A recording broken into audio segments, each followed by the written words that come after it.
সম্মানিত ভাই এবং বোনেরা, আসসালামু আলাইকুম। আশা করি আপনারা সবাই ভালো আছেন। আজকে আমি আপনাদের সঙ্গে শেয়ার করব যে আপনারা কিভাবে আপনার দেশি মুরগির বাচ্চাগুলোকে অর্থাৎ প্রথম যে বাচ্চাটা উঠবে ডিম থেকে, যখন বাচ্চাটা বেরোবে সেই বাচ্চাটা আপনারা কিভাবে আপনার মুরগির বাচ্চাগুলোকে সুস্থ রাখবেন এবং কখন আপনার মুরগির বাচ্চাগুলোকে খাবার দিবেন, ওষুধ দেবেন, কি ওষুধ দেবেন এবং কিভাবে আপনি আপনার মুরগির বাচ্চাগুলোকে এক কথায় কিভাবে লালন পালন করবেন। যেহেতু প্রথম দিনের, তার কারণ প্রথম দিনে বাচ্চা উঠলেই যদি আপনি বাচ্চাটা ছেড়ে দেন, এক কথায় বাচ্চাটা যদি ছেড়ে দিয়ে থাকেন, সেক্ষেত্রে আপনারা বাচ্চাগুলো কিভাবে পরিচর্যা করবেন এবং কিভাবে বাচ্চাগুলো রাখবেন, এই বিষয় নিয়ে আমি আপনাদের সঙ্গে শেয়ার করব।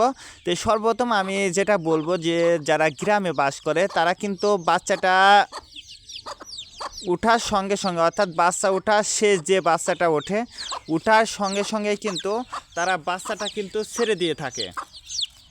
তো সেক্ষেত্রে যদি আপনার সাথে সাথে বাচ্চাটা ছেড়ে দিয়ে থাকেন, সেক্ষেত্রে কিন্তু আপনার মুরগির বাচ্চা যেটা লাস্টে যে বাচ্চাটা উঠলো, সেই বাচ্চাটার কিন্তু ভালো করে তারা সেই বাচ্চাটা কিন্তু হাঁটতে পারে না। আর ভালো করে হাঁটতে না পারার কারণে ওই বাচ্চাটা কিন্তু এর মার সঙ্গে যখন ছেড়ে দেওয়া হয়, তখন কিন্তু এর মার সঙ্গে সে কিন্তু অন্যান্য বাচ্চার মতো কিন্তু হেঁটে যেতে পারে না। আর হেঁটে যেতে না পারার কারণে ওই বাচ্চাটা কিন্তু ধীরে ধীরে, যেহেতু খাবারটা খেতে পারে না, ওই বাচ্চাটার একটা ওয়েট কমে যায়। বা বাচ্চা কিন্তু যখন বাচ্চাটা ফুটে বের হয়, তখন কিন্তু বাচ্চাগুলো কিন্তু দুর্বল হয়ে যায়। নির্দিষ্ট একটা টাইমে যদি তাপটা পেয়ে থাকে, দেখবেন যে তখন কিন্তু ওই বাচ্চাটা কিন্তু ভালো মানের একটা বাচ্চাও হতে থাকে বা পুষ্টিকর হতে থাকে। সেক্ষেত্রে কিন্তু ওই যে বাচ্চাটা যখন ডিম থেকে ফুটে বের হলো, তার 24 ঘন্টা, অর্থাৎ দিন রাত 12 ঘন্টা অথবা একদিন, ওই বাচ্চাটা যখন ফুটে বাড়াবে আপনারা চেষ্টা করবেন একদিন বাচ্চাটা যেভাবে থাকবে ওর মার কাছে, জাস্ট ওর মাকে শুধু খাতি দেবেন।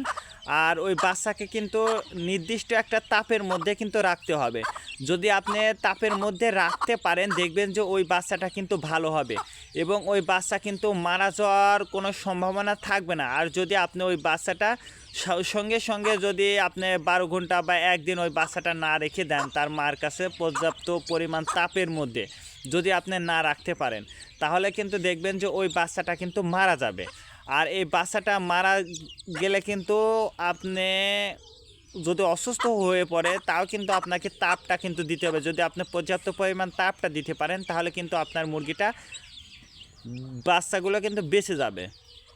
তো যখন ওই বাচ্চাটা ডিম থেকে বের করে মার সঙ্গে বের করে নিয়ে আসবেন, তখন যে পানিটা দেবেন, অর্থাৎ ওই মুরগির বাচ্চাগুলোকে যে পানিটা দেবেন, সেই পানিটা কি পানি দেবেন, কি ওষুধের পানিটা দেবেন।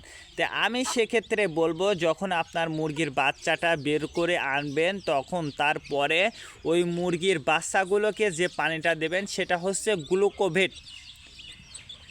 আপনার যদি বাচ্চাটাকে গ্লুকোভেট, আপনার মুরগির যদি আপনি বাচ্চাটা যদি বোর্ডিং করেন, সেক্ষেত্রে আমি বলবো যে অবশ্যই আপনারা গ্লুকোভেট যে পাউডার আছে, ওই পাউডারটা মিক্সড করে আপনি আপনার মুরগির বাচ্চাগুলোকে দেবেন। আর তারপরে রাতে অর্থাৎ একদিন পরে, আর আপনি যদি বোর্ডিং করেন, সেক্ষেত্রে রাতে আপনি লাইসোভেট দেবেন।